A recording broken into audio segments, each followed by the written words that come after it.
Ladies and gentlemen, welcome back to another episode of Double Take. And you know what? Last episode was single take because I was by myself. And today we're going triple take, bringing in these two goons from Phoenix, Mr. John Safey, my brother, and my Jiddo, my grandfather, Mr. Eli Mallouhi. Welcome back to the podcast. What's going on, guys? Thank you guys for having me, as always. Super excited. We got an exciting show today, and I'm ready to get started when you guys are. Yeah, we had to bring Eli back because I have not paid any attention to anything draft related. Just moved out here to Phoenix, and I'm living, only 2 buildings down from Eli. So we're going to have a lot more time to watch basketball together. But I unfortunately have not been paying too much attention outside of like the top 3 or 4. So we had to call on our draft expert, Eli Mallouhi. Cool, John. Just exposing yourself. But yeah, you guys are living next door. So maybe you could do some in-person pods with each other. Might have to, yeah. All right. So now that you can't talk about the Miami Heat anymore, Alex, right? Yeah. Exactly. So, we do have a lot to get into. Before we get into draft stuff, because obviously the NBA draft is tomorrow. We're currently taping this on Wednesday night. It's around 9 p.m. my time. 6 p.m. for you guys? Quick math. But the draft is tomorrow, so we're definitely gonna get into some draft stuff. We're gonna do a quick mock, lottery, go through the first 14 picks, and but before that, there's a lot of NBA stuff that we haven't talked to. A lot has happened since we all last talked. I was on the pod by myself, and what I had to say, John, was that you were hiding because I know you picked the Celtics in 6. I picked Warriors in 6. Eli, who would you pick before the series? I had Celtics in 7. You had Celtics in 7. So you guys both picked the Celtics. I'm the only winner today. But John, I'm okay with losing. Okay. Celtics losing. So. Well, let's start with John. And John, I want to hear what your takeaways from the overall, just the final series, and then Eli, I want you to chime in too. What are your thoughts? And maybe after that we can get into some legacy talk with Steph Curry. No, so I wish I could, have done a deeper dive into these games. I was super busy while I was moving out here. But my takeaways from seeing to me, the big game was game 4. So I had picked Celtics, and I even picked out each game that I thought they were going to win. I said they would win 1. I said the Warriors would win game 2. I said the Celtics would blow out game 3. And I said game 4 was going to be close. So I actually had a FanDuel bet that was every single game parlayed together. And after game 3, I was like, oh my gosh, like I'm 3 for 3 right now. Let's keep this rolling. And I picked Celtics in game 4.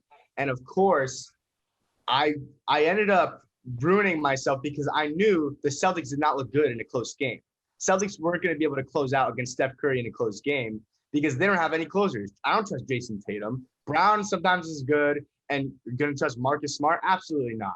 So in the end, I pitchforked myself because I literally called it. I said, game 3 will be a Celtics blowout. Game 4 will be close, but I'm picking the Celtics in a close game, which didn't make sense. It was contradictory. So, of course, Steph Curry has the all-time, performance. Probably you could say it's his best game of his career, best game in the finals of his career, the playoffs of his career, 43 points, right? Absolutely insane.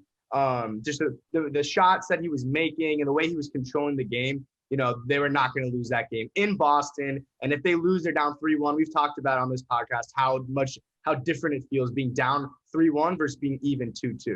And now they tie it up. It's 2-2. And now I'm like, shoot, like just because the Celtics didn't go 3-1, like my pick might have just gotten sunk. So I did not feel good because now I'm saying either Celtics have to win game 5 or game 2 games in a row, or they have to win game 7 in Golden State. And I don't feel good about either of those. I didn't feel good about them winning 5 and 6. And I didn't feel good about them winning game 7 in Golden State. So for me, it's really like the Celtics were a front runner. And that one game was like the one card at the bottom of the house of cards that fell down because they really needed that game. And of course, in the end, they lost by 10 to 12 points or whatever. But if they had hung on and won game 4, then I think my pick would have looked good. Obviously, that's a huge what if. So yeah, the Warriors came through and Steph proved himself in the final. He did. Steph wasn't going to let that happen. Steph wasn't going to let you be right about, always calling into question his legacy, saying he's not clutch, all this stuff, saying he never performed, never had a signature moment in the playoffs. and that was certainly his best game, John. So yeah, that was great. But Eli, I hope we're gonna get to the Steph legacy conversation. Yeah, good. Eli, what'd you think? And I guess Eli, I want you to give your general thoughts, but I also let's transition into like Tatum, because obviously we're talking a little about Steph, but on the other end of that, Tatum shot 45% from the arc and I think like 36% from the field overall. So really wacky series for him. He's the only player ever to have 100 turnovers in an entire playoffs. So what did you think? So Tatum wasn't good. There's no doubt about it. Just he wasn't very good. I'm a Celtics hater, admittedly, of course. So, but I'll try and be as reasonable as I can. Like Tatum is still awesome, obviously, and like I think that this was just a bad series, right? I think part of it is he was injured. You could definitely tell that he had a bad shoulder. They played 2 Game 7s in a row.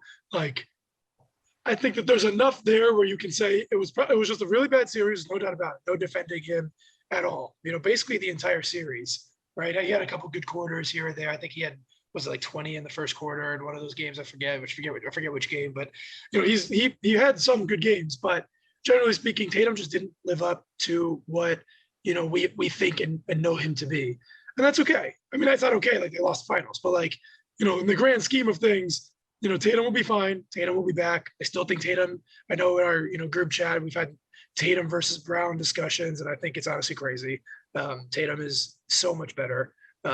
Even though Jaylen Brown did perform really well, I just think don't overreact too much. It's one series. Yes, it's the finals. Yes, it matters the most. Obviously, all that stuff is there for sure, right? But he's still young. He's still an unbelievable player. He didn't play well, but there's enough there where he was the rest thing and the lack of a point guard thing. I think that's the last thing that I want to bring up. The Celtics just didn't have a point guard. And they made it work all year because Smart played pretty well the second half of the year. He was kind of their de facto point guard. And then obviously Tatum and Brown just handled the ball, a crazy amount anyway. But at some point in playoff defenses where like as the series goes on, you have to play, with coaching adjustments, and Steve Kerr did an unbelievable job the second half of that series. I think Spoelstra did an unbelievable job the second half of our series. Without the first quarter of game 4 or game 7, whatever, we just went down big. But, I just think there are a lot of factors going in. I think the biggest thing is like Tatum had to handle a lot of the ball handling duties, and it just didn't work out, with the turnover part specifically. But I think he grew a lot as a passer, and I think he grew a lot as a defender. And I think Tatum's a superstar, one of the brightest guys in the NBA. Just had a bad series. And it stinks, for them, not for us. I got an important question for both of you. How many titles did the Celtics win with Jason Tatum before he retires or before he leaves the team? If you foresee that happening. You just said over under. The over. No. I could do that. I'll say this. Over under 0.5. Yeah, I agree. That's an over under. And I want to ask you both.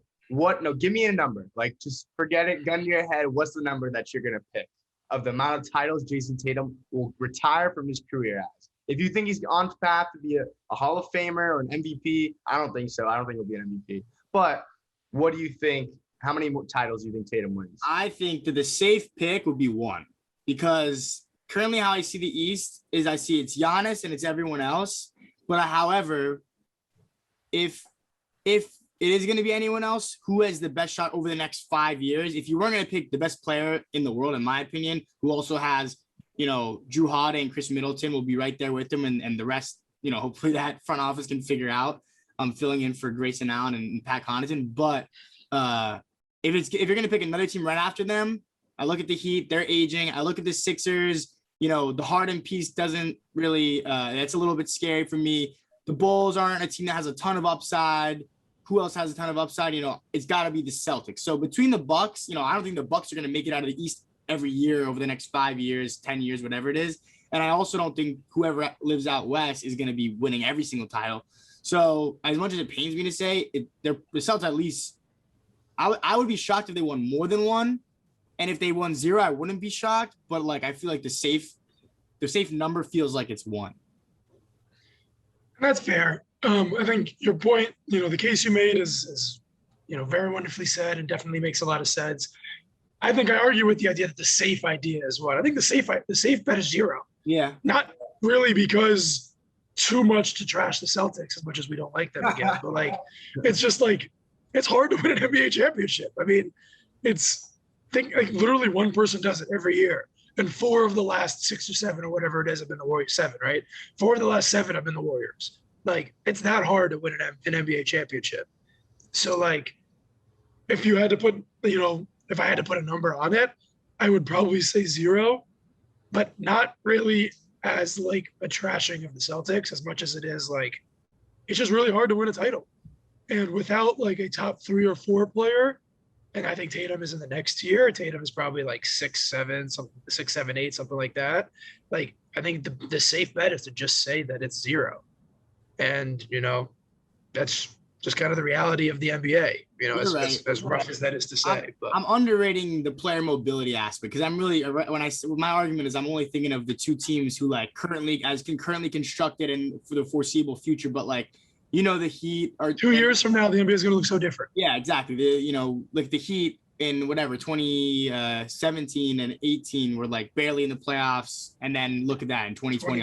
They're in the bubble champion, like NBA finals, and now, 1 shot away. You're right. Yeah. And so I would say they win 1. I say he's got the Paul Pierce career lined up. He'll be a Celtic for his career. He'll win 1 title and everyone will hate him the second he retires because he has no personality whatsoever. No, I'm kidding. He's not as hateable as Paul Pierce, but I think he's such a boring guy. That's just me. In his interviews, I'm like, dude, shut this guy up. Let me hear Jaylen Brown. But all right, that's our dose of Celtics hate for. Yeah, well, let's jump over. Let's do a little bit more. Some more long-term thinking, some legacy, some historical comparisons, maybe. And Steph Curry just won his 4th title, which ties him with LeBron. It ties him with Shaquille O'Neal, and it puts him over guys like Larry Bird and who else? Wilt Chamberlain. He has Wilt Chamberlain. He also has more. Yeah, he has more than now also Hakeem and Jerry West combined. I'm just looking here at my all-time list. So, we know he's the greatest 3-point shooter of all time. He has that record. And he's only going to continue to make that go higher. They had the 73 win season. He was the only unanimous MVP. He's already been, I would say, before this playoffs, he should have been like in most people's books, I would say a top 15 guy. For me, he was in like the 12 to 15 range. And now it's, he's knocking on the door for top 10. Maybe he's top 10, right? So what do you guys think? John, why don't we start with you because you've been critical of him. Where'd you have him before? And now after this final series, where do you have him? After his finals MVP that you said he needed to win to be considered with those guys. No, and this is the thing. So to me, you have plenty of great players that were talented, like that were super talented. There's Tracy McGrady and Vince Carter and Allen Iverson and Patrick Ewing, and maybe Patrick Ewing's at the top of that list. But there's these guys that were incredibly talented, and then there's the guys that are closer to the top because they were Karl Malone, Charles Barkley, those type of guys. I guess Ewing's in there as well because they never got over the hump to win a ring. But the first group I mentioned were just guys that were incredibly talented, but it's like you think about, what were their accomplishments? Maybe they won an MVP, Allen Iverson, right? Maybe they went to the finals, AI went, whatever. But to me, it's like, what did you really do with that? Just change the game, that whatever. And Steph has that piece, so he's there for that reason, but he didn't have the playoff moments. And this is my same thing for Kevin Durant. And I think, Eli, that's where you disagree because you're like, give me the dude that was super talented. All right, good. Carmelo Anthony's up there too. Those are the guys that are in the 20s. Those guys are in the 20s, right? And to me, Steph didn't have it. And this is the thing that I hate, and I'm going to say, Steph, I'll say it right now, Steph is in the 10 to 12 range. To me, he's not LeBron or MJ tier 1. He's not Kareem Russell in the Magic, Bird, Duncan, Shaq. But he's, to me, and then he's like in the Kobe-ish, like but below Kobe, I saw him below, but he's in like the Hakeem, Wilt, Jerry West, like that group.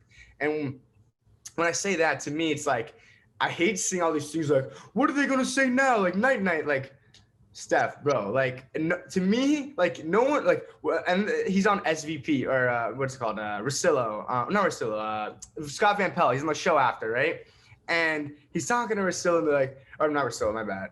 Scott Van Pelt. And they're like, Steph, what are they going to say now about you? I'm just like, dude, like, and he asked Draymond that question. He asked Poole that question. I'm like, bro, acting like people are hating. People were rightfully saying Steph Curry's never won a Finals MVP. And what is all the revisionist history going on? Oh, Steph has the 2015 one.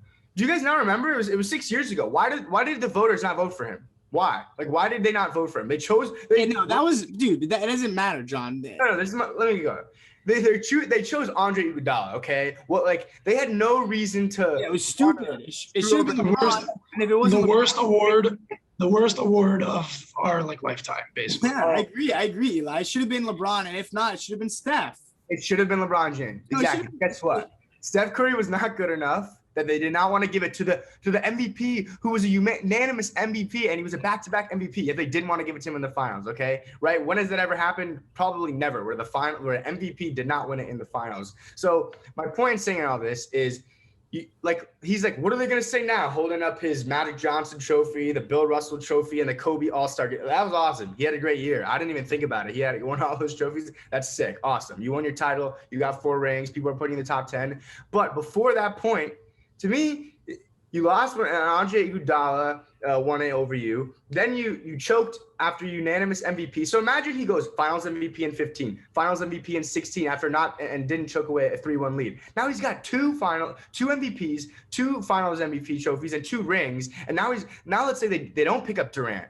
In 17, 18, and 19, guys, how many titles do you think the Warriors would win? Because I think LeBron gets 1 or 2 of those as well. So he's at least looking at 3 now without Kevin Durant. And now you're being revisionist, John. Like you just went on a 2-minute rant about just if this happened, if this happened, if this didn't happen. That's my point, though. When you show you're this talented, and then you look like this, you look this talented in the biggest moment, that's what's going to happen. This is finally the series. Yeah, he averaged 26, 6 and 6 in that final, 6, 5.5, whatever. But he was awesome. But we all saw. Everyone watched it. It was the eye test. Game 5. In the one game 4, he played. Huge really, game 5. The biggest game of the series. Game 5. Which what is it? 75% of whoever wins Game 5 in the finals wins the series. He had 37 points, John. No, I think it was Game 4. No, it's game 5. I'm looking at it right now. Okay. 37 points. And then, the next game? Iguodala had a nice 20-piece and was guarding LeBron, holding LeBron to 36. So walk me through what Steph did in the first 3 games, or were all the voters just smoking crack and decided to give it the worst, what Eli Mallouhi just called the worst award of our lifetime. Yes, of our generation. narratives, bro. Narratives control. Sometimes narratives can get a hold of the media, and then everyone's drinking the same. That's exactly what it was. It was because LeBron was so good. LeBron was so good, and obviously we're LeBron lovers, sure, whatever, but LeBron was so good that all of the attention was on LeBron. Line? We need to hear his stat line. No, that's 32, 12, and 9. We have to say it because it's actually just stupid. No, for sure. But because LeBron was so good, it was the spotlight was on him. Even when they were losing, the spotlight was on him.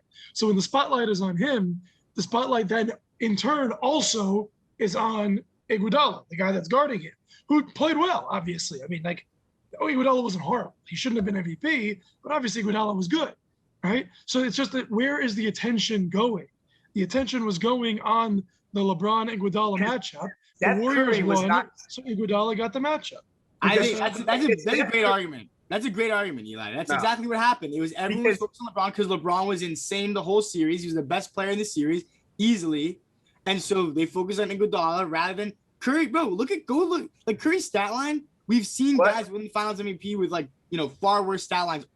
Sometimes all you need is he was the best guy on this team, and you can't tell me that Iguodala through those 6 games was the best guy on that team. He just wasn't. No, but this is the reason why Steph Curry was not good enough, and he was so bad in those first 3 games with Matthew Dellavedova locking him up that the voters, again, they were not smoking crack. They watched the series. They watched it closer than anyone, okay? And they watched it, and you're right, they watched the narratives. But to me, if LeBron James, he was transcendent. He was so incredible. So who should have been the next most important guy? It shouldn't have been the guy guarding LeBron. LeBron was absolutely smoking. It should have been the best guy on the other team, which you guys and me, we all agree. It was Steph Curry.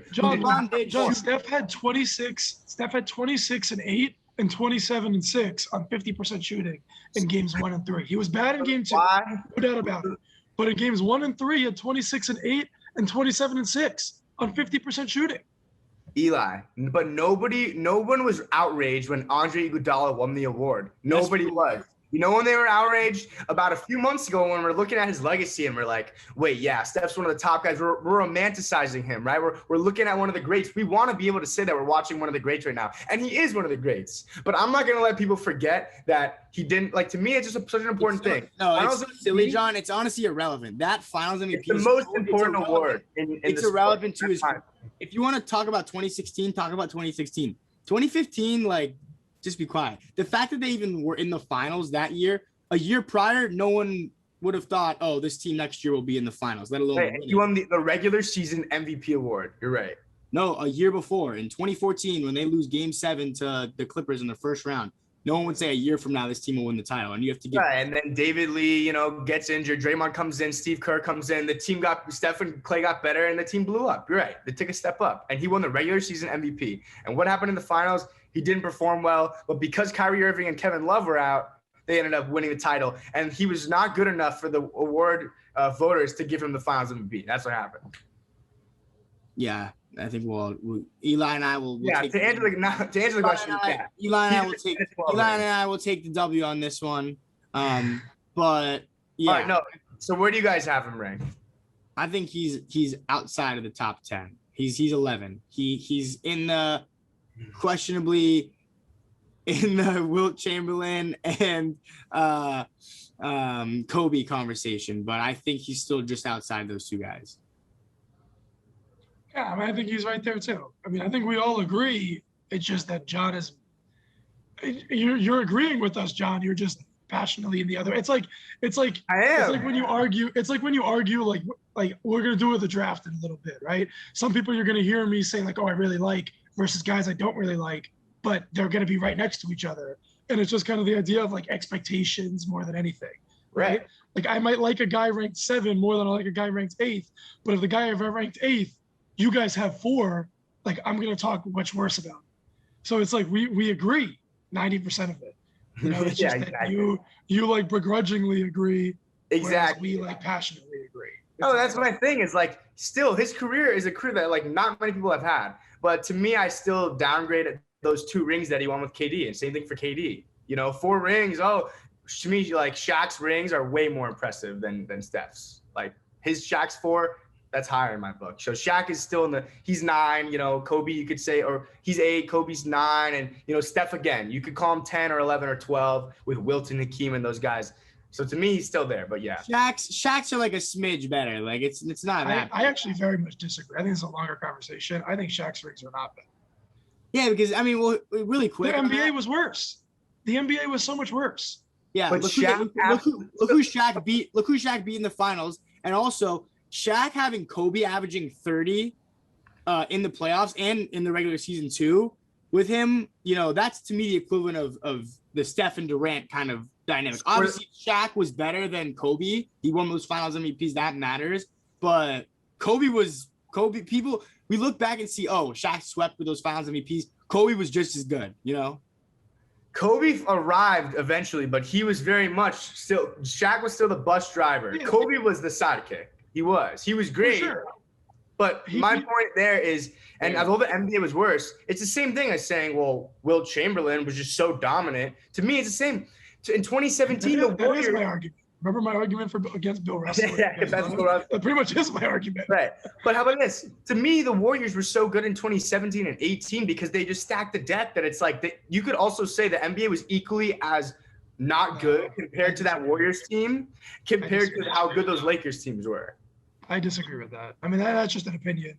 There's no reason to hash that out. But do you think that the teams had a better chance of beating the 2017 Warriors or the 01 Lakers?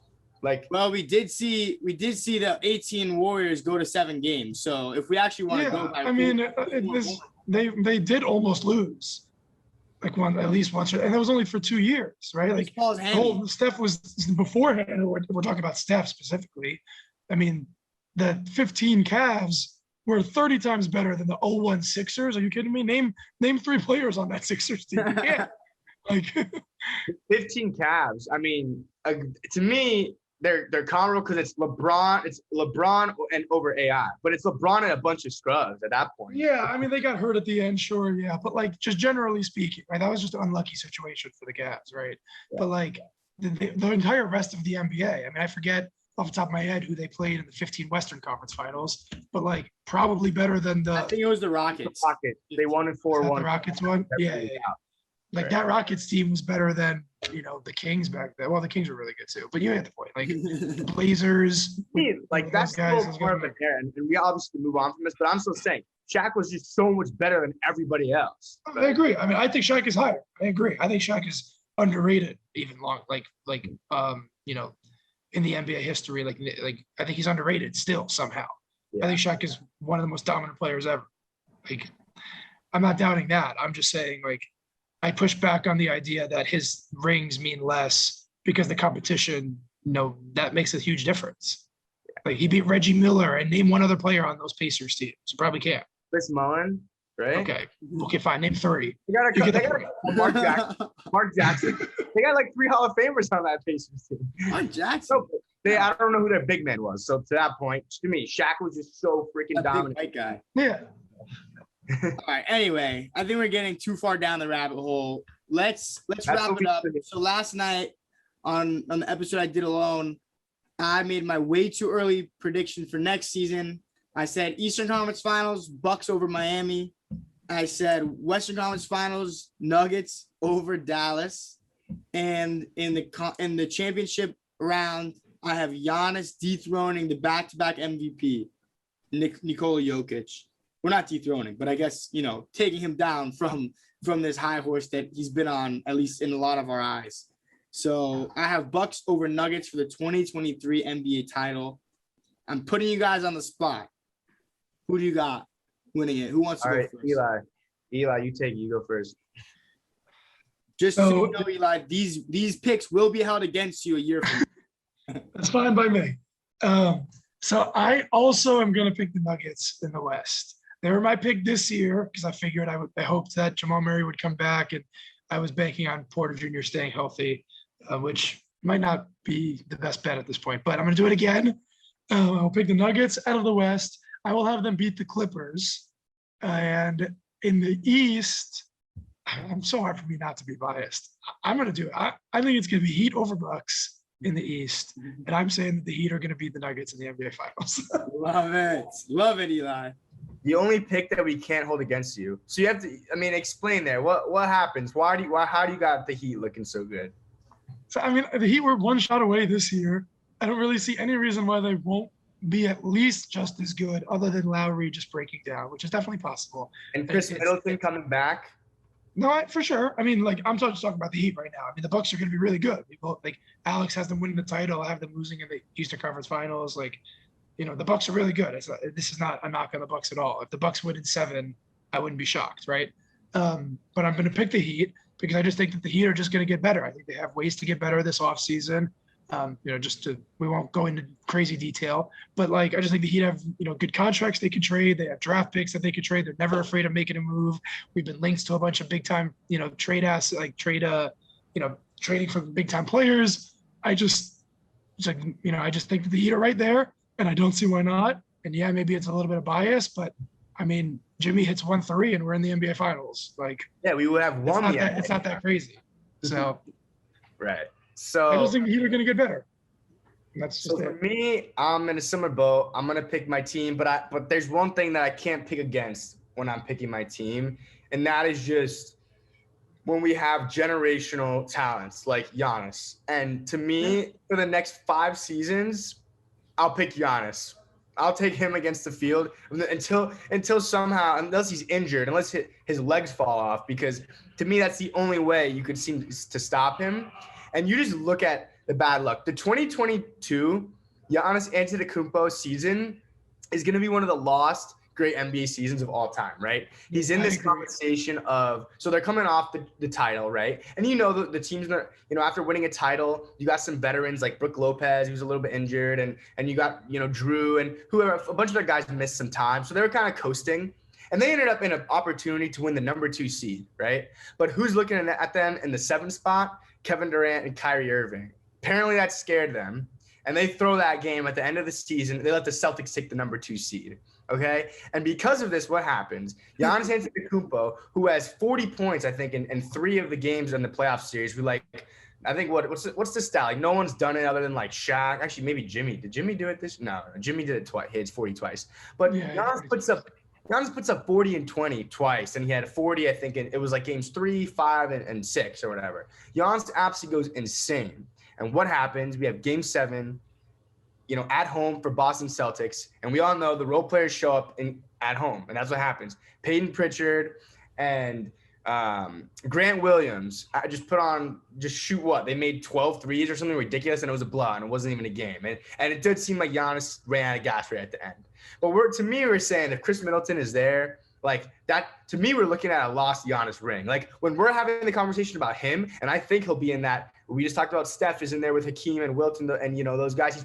He's knocking out the door for Kobe, Shaq, and Duncan. I think Giannis is going to be in that conversation as well. And when we're talking about that conversation, I think this is a year that's just going to get thrown out and forgotten. Another year he could have gotten the MVP because again, Jokic and Embiid were in it, and he was in there with it. He truly did have an MVP caliber season. And a lot of other seasons he would have won, but the competition this year was so great. So to me, it's the same thing where, like, if they don't throw that regular season game to, whoever they played, I forget who they just got blown out against, so they could tank and get the 3 seed so they could play the Bulls instead of the Nets in the first round. If they don't throw that game, I think we might be talking about how Giannis is a 2-time champion right now and Steph, they would have beaten the Warriors in the final. I truly think that's what we're talking about. So to me, on the West, I like the Grizzlies and I like the Mavericks. They got Luka, you got Ja. I'm taking those 2. Jokic as well. To me, I just don't know what we're getting for those other guys because all their other guys suck other than Jokic. I know Jamal Murray's coming back. What are we getting from Porter Jr.? To me, there's some more questions with that roster, and I don't have as many questions with the Mavericks and with the Grizzlies. I think you're underselling the Nuggets big time. Just like one quick sentence. So what do they look like then? You said they have nobody except for Jamal Murray, which you just said nobody, and then you said Jamal Murray. So they got 2 guys. One guy's coming really good at basketball. MPJ has been really good also. Yes, he's injured. That's the one question, sure. I think Aaron Gordon as the 4th best player on a team is really good. Will Barton is a good 6th man. Monty Morris is a good backup, backup point guard. They have 2 first-round picks this year, and I don't think it's a coincidence if the Nuggets, did a pretty significant trade that kind of went under the radar. They traded JaMychal Green, they cleared up salary, and they got a first-round pick. So I think they're a candidate to make another move as well. And then they just got some good depth guys. Jeff Green is coming back. Like that, those are like 7th, 8th guys anyway, right? Like I think a lineup of Murray, Barton, Morris, Porter Jr., Jokic, that's 6 or 7 guys right there. I mean, you said they have nobody, and then you have Jokic and Murray, and that's really good. No, you're right. You have to remember, Aaron Gordon was in the 2014 draft. There's something good about that draft coming. Listen, Wiggins just had his moment in the finals. Maybe next year it's Aaron Gordon. We're going to be talking about 2014 draft in a couple Eli, you know what I remember, though? I remember a big MVP argument out of you for Jokic, right? You were the one saying, name another guy in that roster other than him. So that's my big point. You went down. All hurt.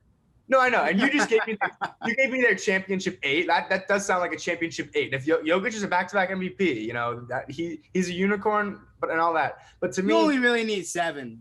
What are we getting out of Jamal Murray and Michael Porter Jr.? I don't know. I'm gonna trust the Grizzlies and all their young guys and their assets. They could trade. The Grizzlies could trade for someone. I love that Luka has Christian Wood now. I really love the way that team looks. Christian Wood stinks. What?